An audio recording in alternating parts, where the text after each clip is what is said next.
কি সাদামাটা জীবন ছিল তার। আজকে তার কোলের শিশুটা আব্বু আব্বু করে থাকে থাকে। তার পরিবারে কান্না চলতেছে, শোকের মাতম চলতেছে। ছোট্ট 8 মাসের শিশু। এই ছোট্ট বাচ্চাটার যখন বাবার কথা মনে হয় কাঁদে, তখন বাবার ছবিটা মোবাইলের সামনে ধরে দেখায়। বাবার ছবি ধরে আর চুমা খায়। মাঝে মাঝে বাবার ছবি নিয়ে হাসে। ছোট্ট বাচ্চা, ও তো জানে না ও কি হারাইছে। যারা এইভাবে মানুষকে হত্যা করো, যারা এরকম টাকার বিনিময়ে, যেই কিলার তাকে হত্যা করেছে তার ব্যাংক লেনদেন দেখা গেল অস্বাভাবিক লেনদেন করছে। তার ব্যাংক অ্যাকাউন্টে লেনদেন হয়েছে 127 কোটি টাকা।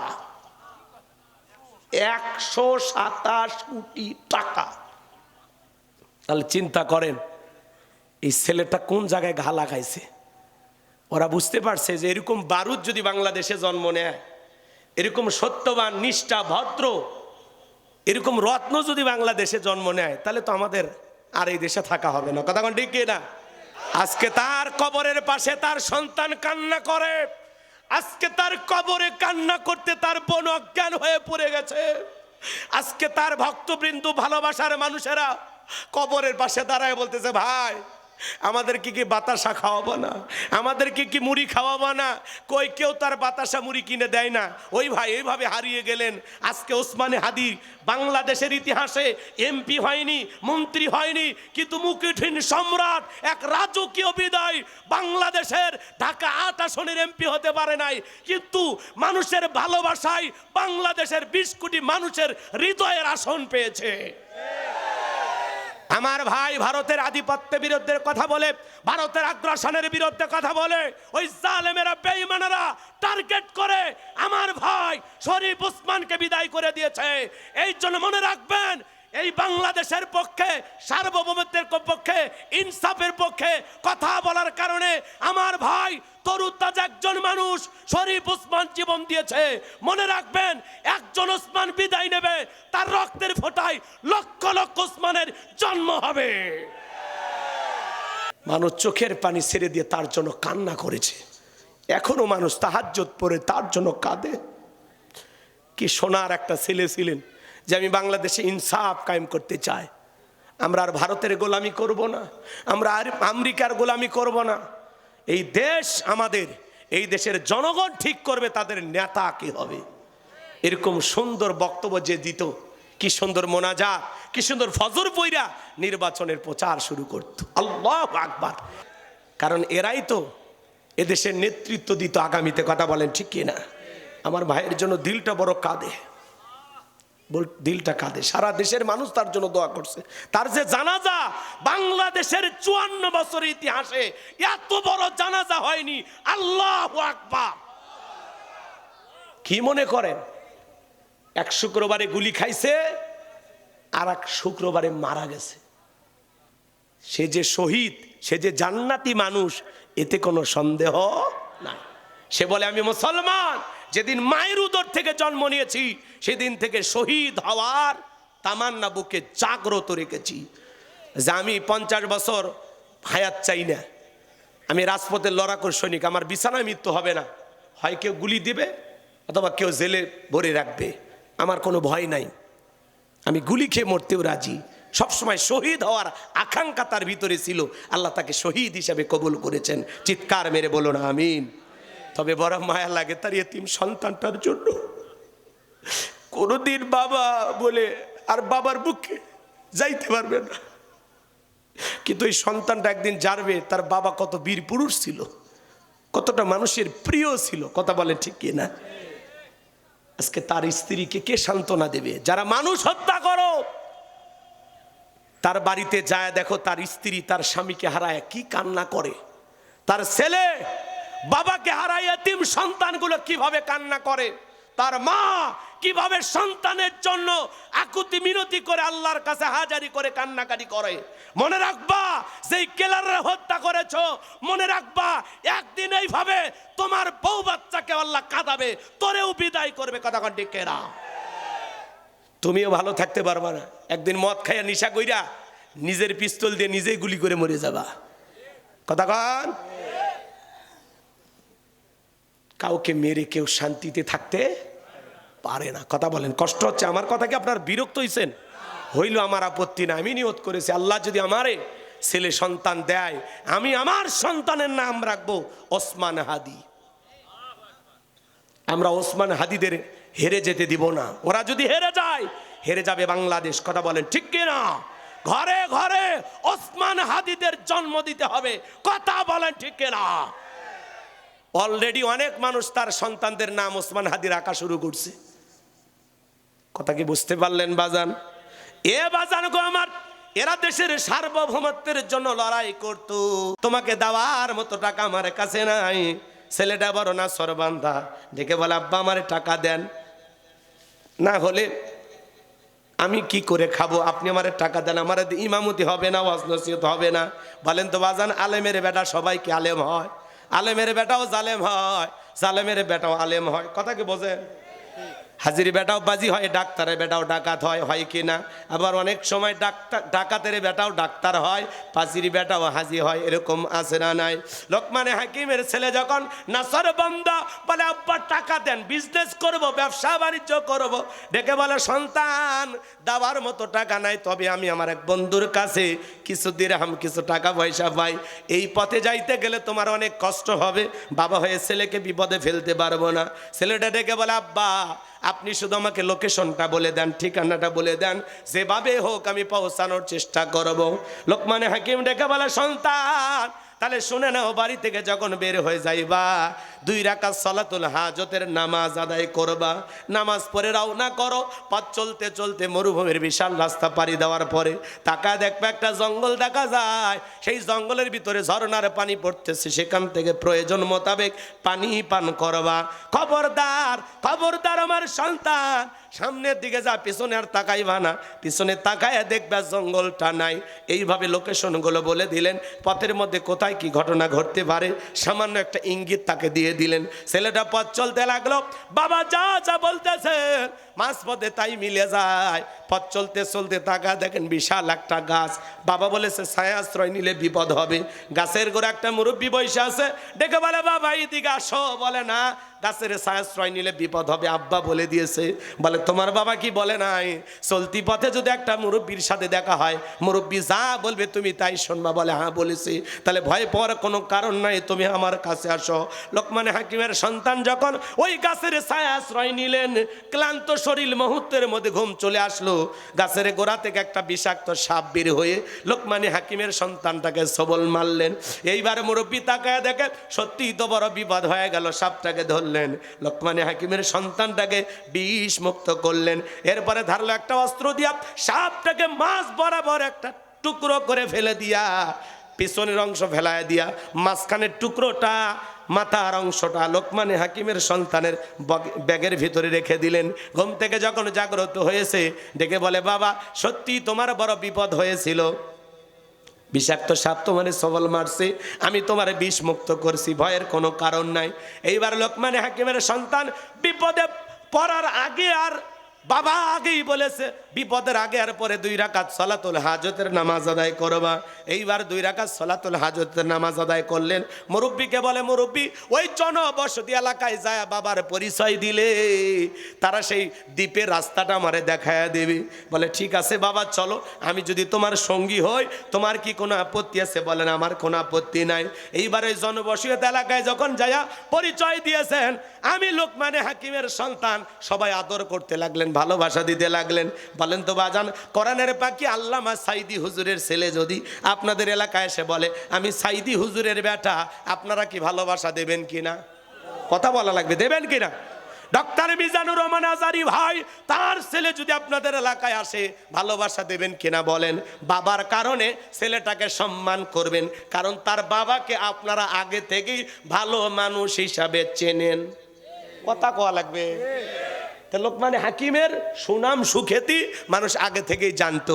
এই জন্য ছেলেকে বড় আদর করতে লাগলো। কেউ খাইতে দেয়, কেউ বসতে জায়গা দেয়, কেউ ঘুমানোর ব্যবস্থা করে দেয়। তো কয়েকদিন সেখানে থাকলেন, লম্বা ঘটনা। বাবা আগেই বলেছে ওখানে একটা সুন্দরী মেয়ে আছে, বিয়ে করা যাবে না, বিয়ে করলেই বিপদ হবে। কিন্তু মুরব্বীরা বলতেছে বাবা তুমি কি বিয়ে করছো? কয় না করি নাই। কয় এলাকা একটা পাত্রী আছে, যদি কিছু মনে না নাও পাত্রীটা শুধু দেখো, বিয়ে করো আর না করো। কথা বোঝেন নাই? তো মুরব্বীদের জোরাজুরিতে লোকমানে হাকিমের ছেলে চিন্তা করলো পাত্রী দেখলে কি আর হবে। কথা বোঝেন নাই? এ যুবক যারা বিয়ে করনি তোমরা পাত্রী দেখতে যাও না? কারে নিয়ে যাবা? দুলা ভাই রে, বন্ধু বান্ধব রে, খবরদার। বিয়ের পাত্রী দেখার জন্য কোনো দুলা ভাই, বড় ভাই, ছোট ভাই, জ্যাঠাতো ভাই, বন্ধু বান্ধব এদেরকে নিয়ে যাওয়া যাবে? জায়েজ নাই, জায়েজ নাই।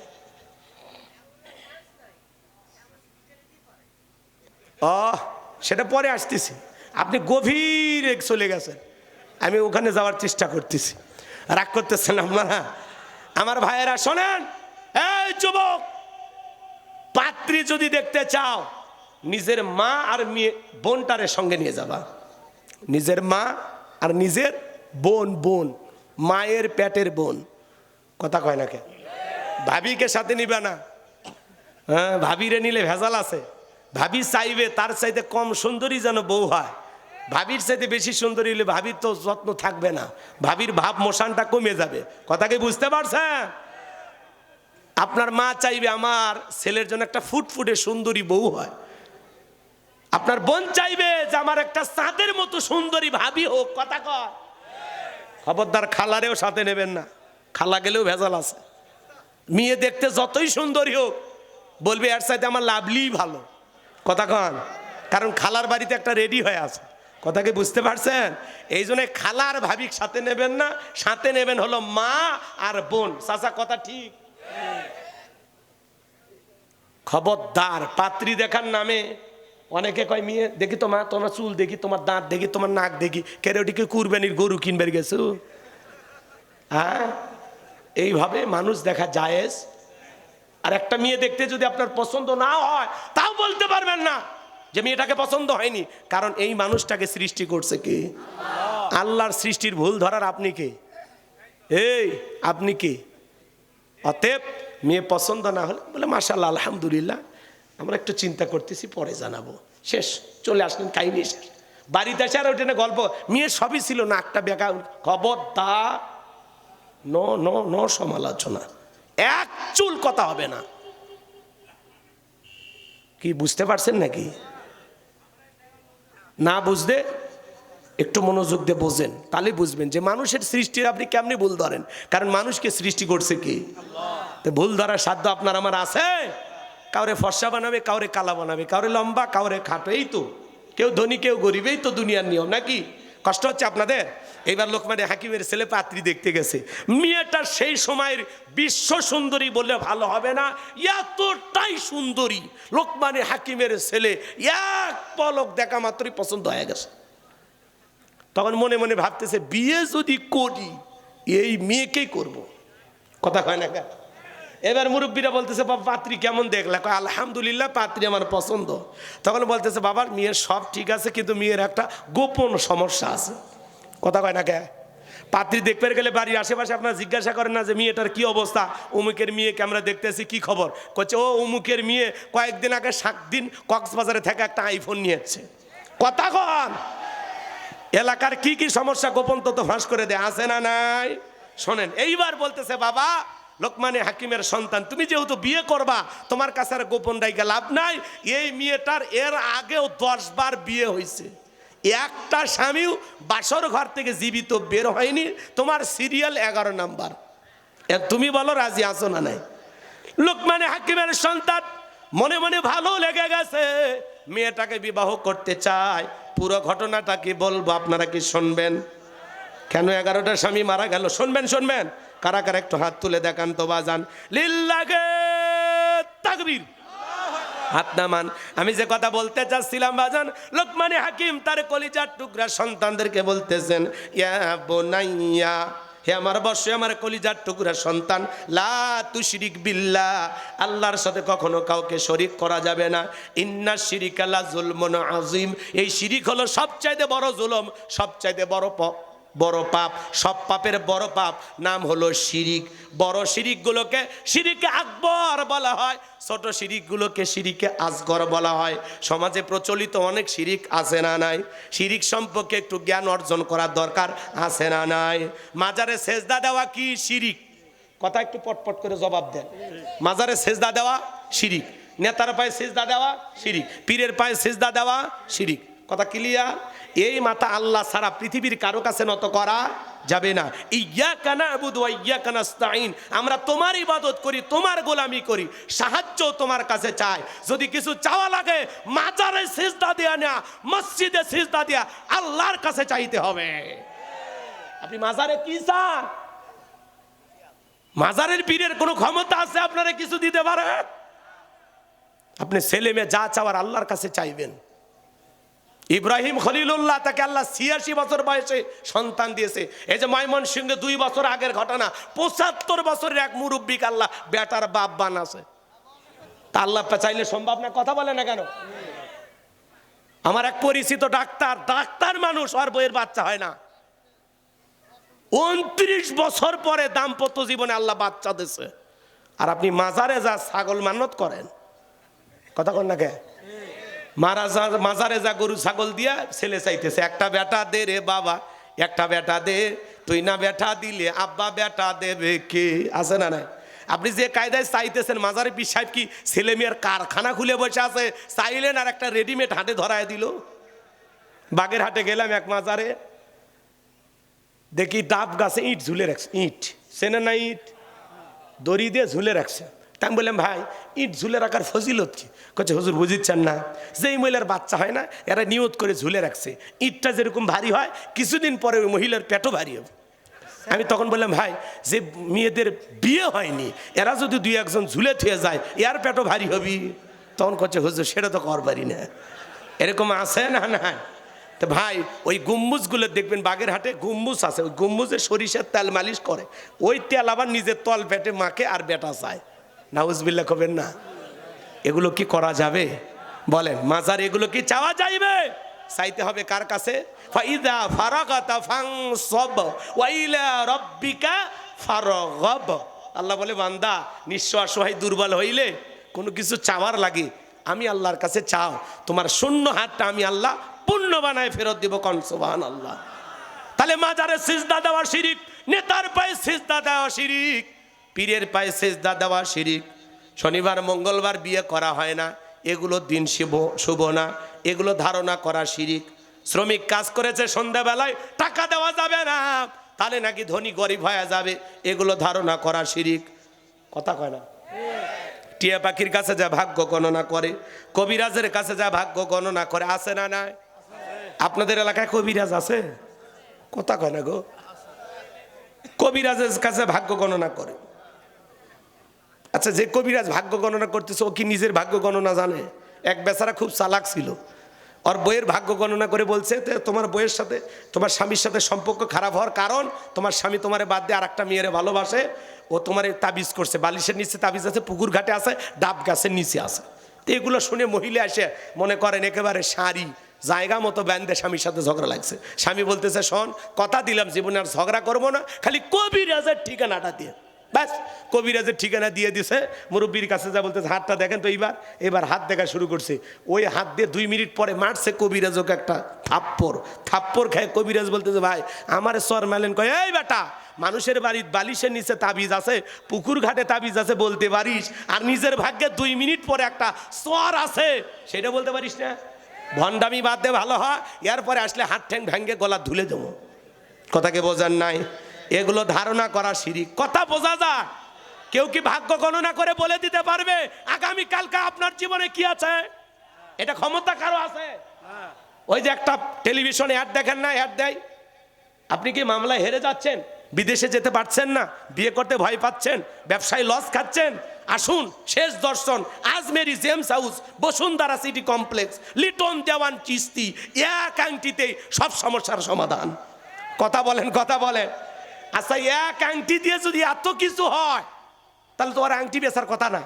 এই হাতে 5টা, এই হাতে 5টা, 10টা আংটি ব্যবহার করে ও পৃথিবীর সেরা ধনী হয়েছে। তো তার মানে ওইটা আংটি বেচার কৌশল, আংটিতে কোনো কিছু নাই।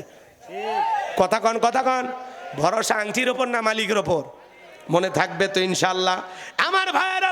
এরপরে কয় জমজ কলা খেলে জমজ বাচ্চা হয় ভালো, 2বারে কষ্ট 1বারে হলো, মাঝখানে সিজারের টাকাটা বেঁচে গেল। কথা কন ঠিক কি না? নতুন ছেলের বউ চা বানাইতে গিয়ে কাপটা পরে ভেঙে গেছে। কয় অলক্ষণে কুলক্ষণে বউ আসছে। ইসলামের ভিতরে অলক্ষণ কুলক্ষণ বইলা কোনো কিছু নাই। একটা চায়ের কাপের সাথে মানুষের ভাগ্য ঝুলে আছে। কথা কন নাকি ভাই? এটা একটা দুর্ঘটনা। এরপরে ছোট বাচ্চার কপালে কালো টিপ দেয়, মাথায় কপালে কালো টিপ দেয়। কেন? কয় বদ নজর থেকে বাঁচার জন্য। আছে না নাই? এগুলো দেবেন না।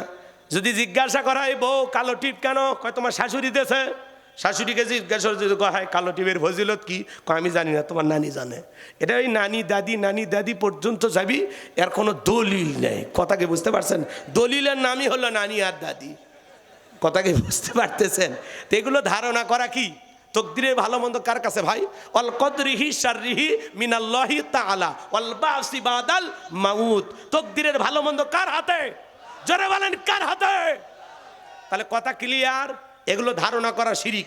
তারপরে হাত চুলকেলে নাকি টাকা আসে, ওরে বাঁধেন, 2 হাত খুলে তন 3 দিন হাত চুলকাবি, চুলকে চামড়া উঠে রক্ত বের হবি, তার টাকা আসবি না। এগুলো ধারণা করা কি? শিরিক। কথা কি বুঝাইতে পারলাম? মা বোনেরা চুল আশ্রয় দিকে চিরুনি পরে গেলে মেহমান আসবি, যান রান্না শুরু করেন, কেউ না আসলে মিস কল দেবেন, আমরা খেয়ে যাব নাকি ঘর। এগুলো ধারণা করা কি? শিরিক। এরপরে সমাজে প্রচলিত অনেক শিরিক আছে, বলবো, রাগ করবেন না। আমাদের সমাজে একটা স্লোগান আছে, হাইব্রিড স্লোগান। বড় বড় নেতারা এই স্লোগান দেয়, ধর্ম যার যার, উৎসব সবার। এটা হলো একটা ঈমান ধ্বংস করা স্লোগান। ধর্ম যার, উৎসব তার। বৌদ্ধদের উৎসব বৌদ্ধদের কাছে, খ্রিস্টানদের উৎসব খ্রিস্টানদের কাছে, হিন্দুদের উৎসব হিন্দুদের কাছে, মুসলমানের উৎসব সবার কাছে। কারণ আমাদের উৎসব দেখে তারা মুসলমান হতে পারে, কিন্তু আপনি অমুসলিমের উৎসব দেখে কি শিখলেন? ওই জেলে বানাইছে ওর উপর ঈমান আনবেন? তা আপনি গেছেন কেন? আপনার জন্য অমুসলিমদের দুর্গা পূজায় যাওয়া জায়েজ না হারাম? জোরে বলা লাগবে। আমাদের ঈদের নামাজে কোনোদিন অমুসলিমের আসে? জুমার নামাজে আসে, মরে গেলে জানাজা আসে, শবে বরাতে আসে, লাইলাতুল কদরে আসে। তাহলে আপনার মসজিদে আসে না, আপনার ঈদে আসে না, আপনার জানাজায় আসে না। আপনি মুসলমান, কেন অমুসলিমদের দুর্গা পূজায় গেলেন? কথা বলেন। তার মানে ওদের চাইতে আপনাদের লজ্জা কম। ধর্মের জ্ঞান ওদের আছে, আপনার ধর্মীয় জ্ঞান নাই। এদেশের মানুষের ধর্মীয় জ্ঞানের অভাব, কিন্তু আবেগ বেশি। হুজুরে এতই বুঝে, ভাই মেলায় যাবেন না, পূজায় যাবেন না, বউ বাচ্চা। বাচ্চাগুলো বায়না করছে, বউ কোনোদিন মেলা দেখেনি, নতুন বিয়ে করছি, একদিনে না মেলাত গেছি, আমি হিন্দু হয়ে গেলাম। এই ঠেটারে কেউ বুঝাবি? কথা কন না ভাই।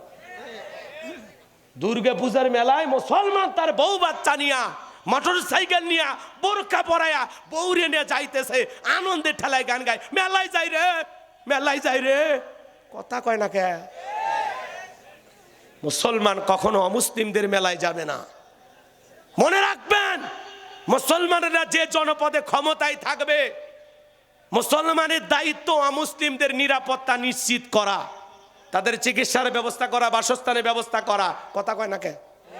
মুসলমানের দায়িত্ব তাদের নিরাপত্তা দেওয়া। মায়ের কোলের শিশু যেরকম নিরাপদ, ডিমের ভিতরে কুসুম যতটা নিরাপদ, মুসলমানেরা যে এলাকায় ক্ষমতায় থাকবে, অমুসলিমেরা তার চাইতে বেশি নিরাপদে থাকবে।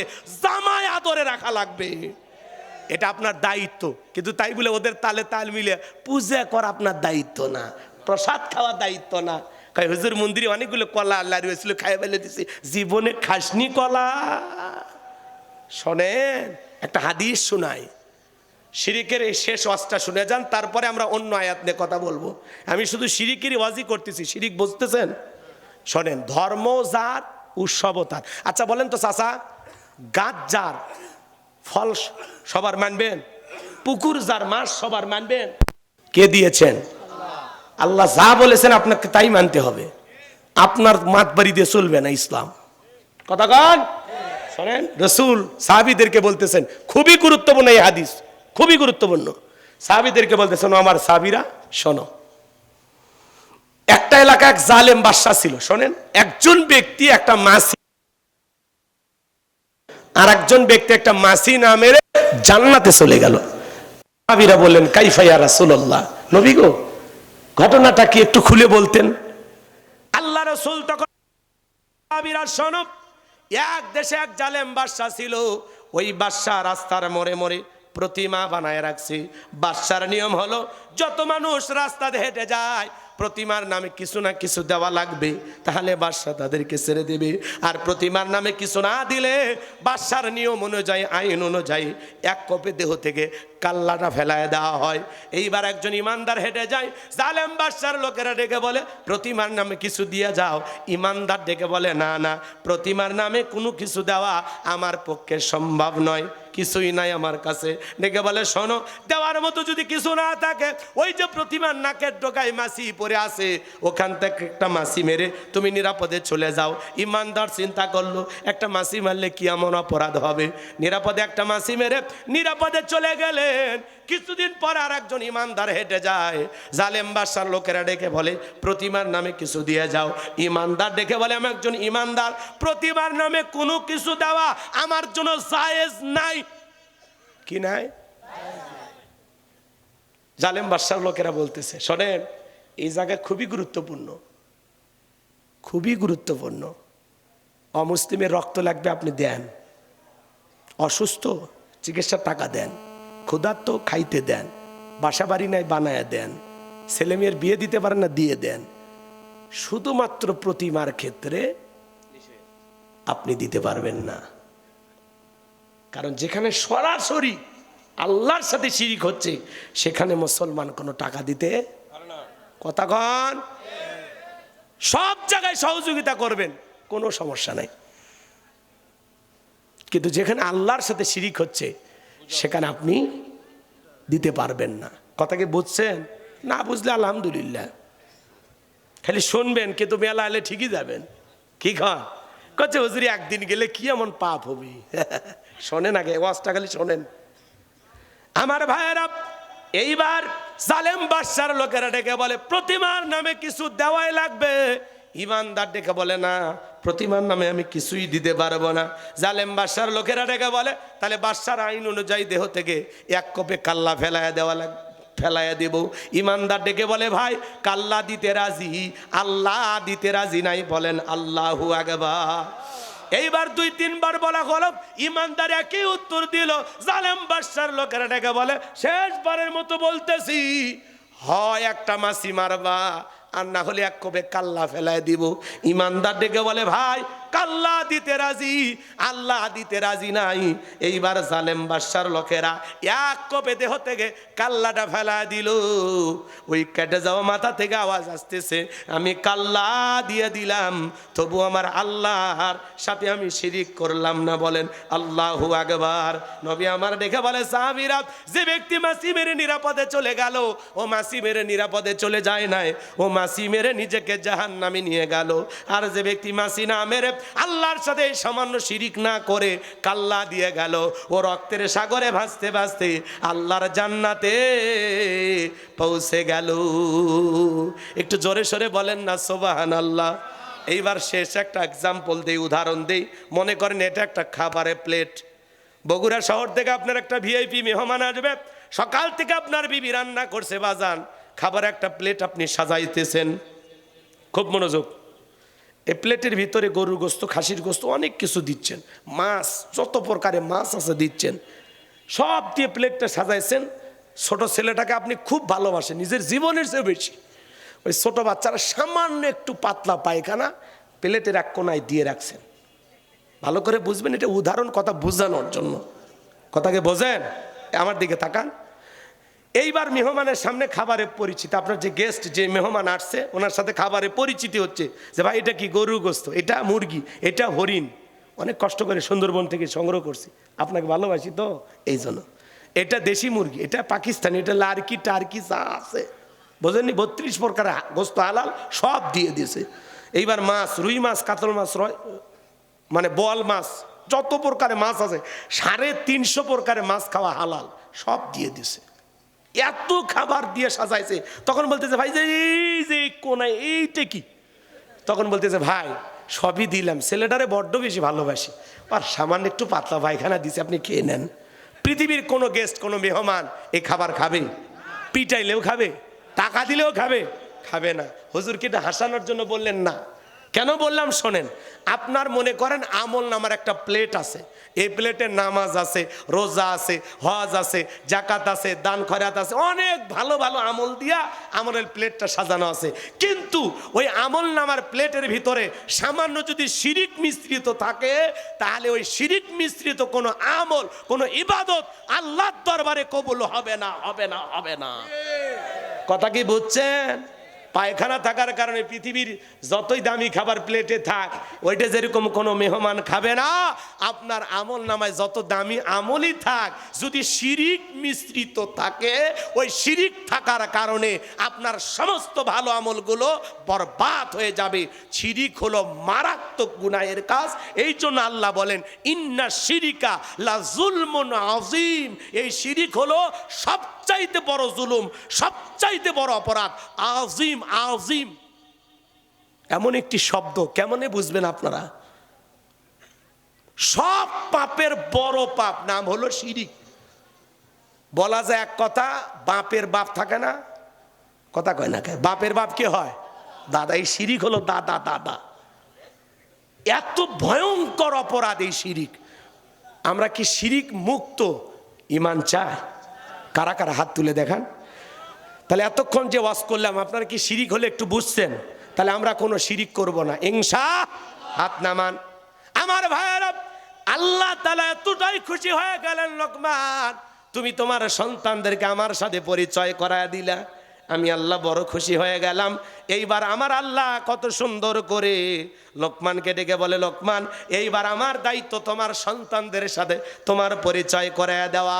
আল্লাহ 14 নম্বর আয়াতে সুন্দর করে জানিয়ে দিলেন, ওয়াসাইনাল ইনসানা বিওয়ালিদাইহি হামালাতুহু উম্মুহু ওয়াহানান আলা ওয়াহানিন ওয়া ফিসালুহু ফি আমাইনি আনিশকুরলি ওয়ালিওয়ালিদাইক ইলাইয়াল মাসির।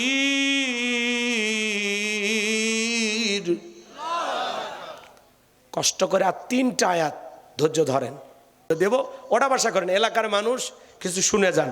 খারাপ লাগতেছে নাকি?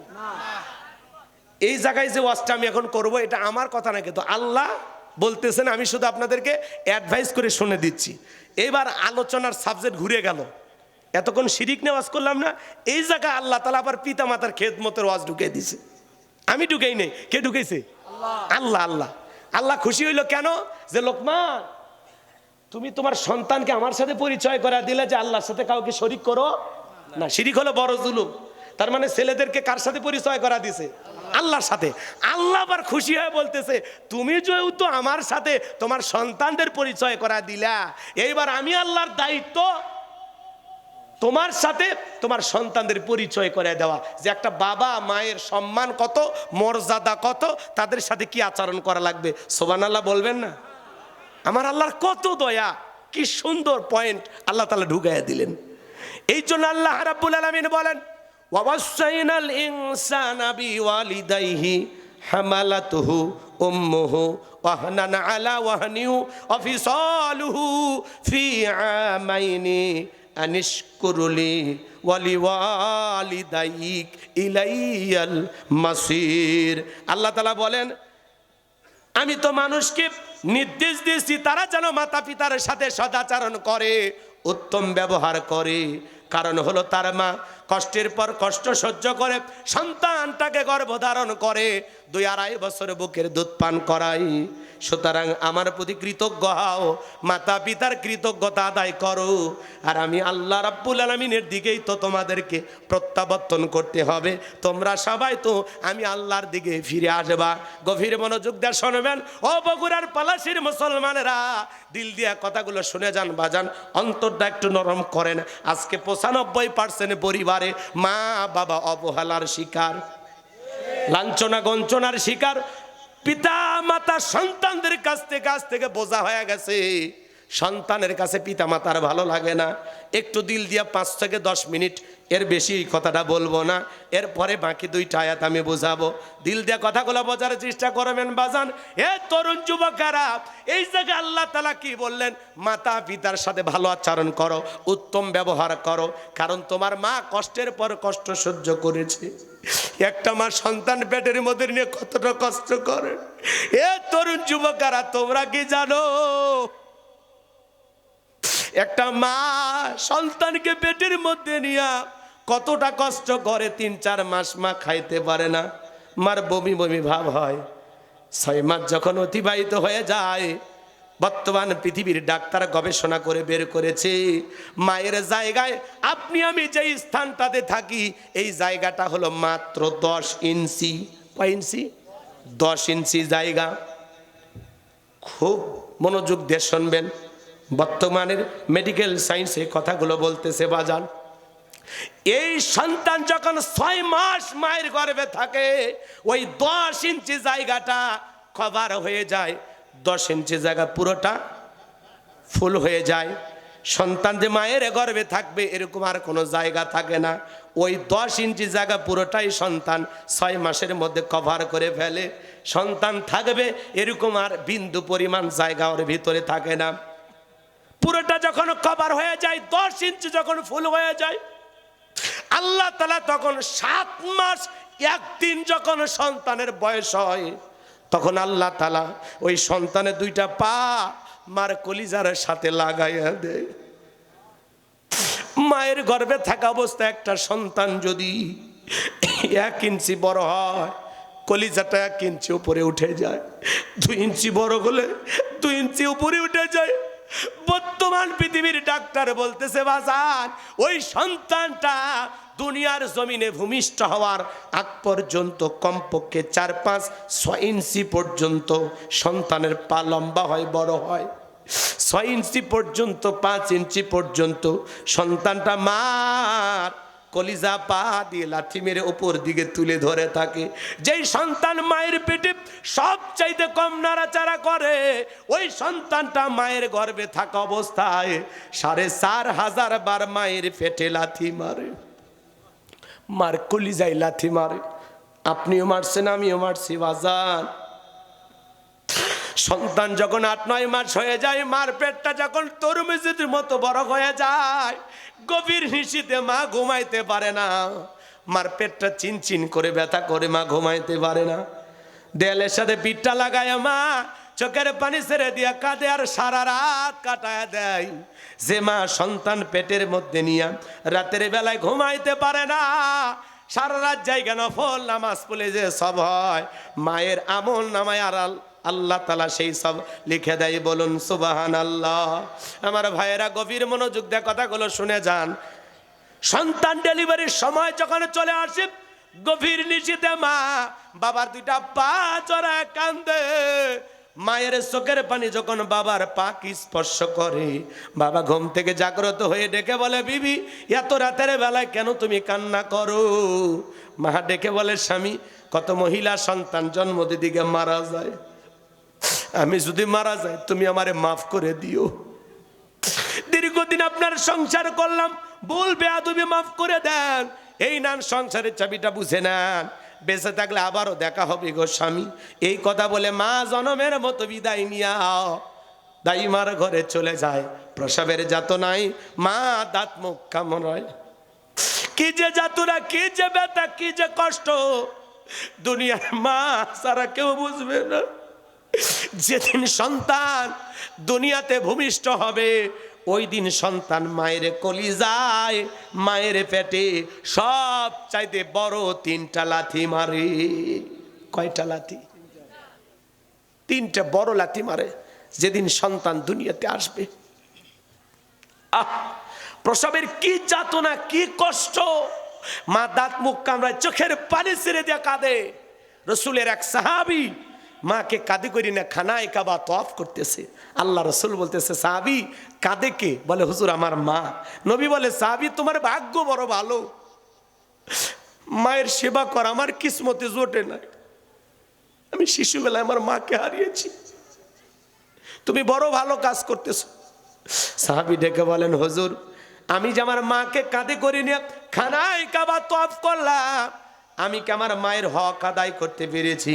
নবী বলেন, সাহাবী, আল্লাহ যদি তোমাকে কিয়ামত পর্যন্ত হায়াত দেয়, আর তুমি যদি তোমার মাকে নিয়ে এইভাবেই খানায় কাবা তওয়াফ করো, তোমার মা তোমাকে জন্ম দেওয়ার সময় প্রসাবের যাতনায় আ শব্দ করেছিল, ওই একটা আ শব্দের হক দুনিয়ার কোনো সন্তান আদায় করতে পারবে না। এজন্য রাসূল বলেন, হুমা জান্নাতুকা ওয়া নারুকা, তোমার পিতামাতাই তোমার বেহেশত, তোমার পিতামাতাই তোমার দোজখ। পিতামাতা খুশি, আরশের মালিক আল্লাহ খুশি। পিতামাতা বেজার, আরশের মালিক আল্লাহ বেজার। হে যুবক, এই দুনিয়ার জমিনে সন্তানের সবচাইতে বড় পীর হলো তার মার বাবা। কথা কন, তুমি পীর খুঁজে পাও না। আমি হুজুর পানিতে ফু দিলাম, দোয়া করলে কবুল হইতেও পারে, না হইতে পারে, কিন্তু তোমার মা বাবা যদি এই পানিতে ফু দেয়, আমি হুজুরের চাইতে বেশি কাজ করবে। কথা বলেন ঠিক কি না? কোন মা বাবা যদি সন্তানের জন্য দোয়া করে, এ তরুণ যুবকেরা, বন্দুকের গুলি মিস হতে পারে, কিন্তু কোন মা কোন বাবা যদি সন্তানের জন্য দোয়া করে, দোয়া করতে দেরি, ওই দোয়া আল্লাহর আরশে আজিমে পৌঁছাইতে দেরি হয় না। সন্তানের জন্য মা বাবা দোয়া করলেও কবুল, বদ দোয়া করলেও কবুল। দোয়া করলে কপাল খুলে যাবে, আর বদ দোয়া করলে কোটিপতিকেও আল্লাহ মা বাবার বদ দোয়ার কারণে ফকিরি বানায়া দেবে। মা বাবার সাথে বেয়াদবি করতে নাই,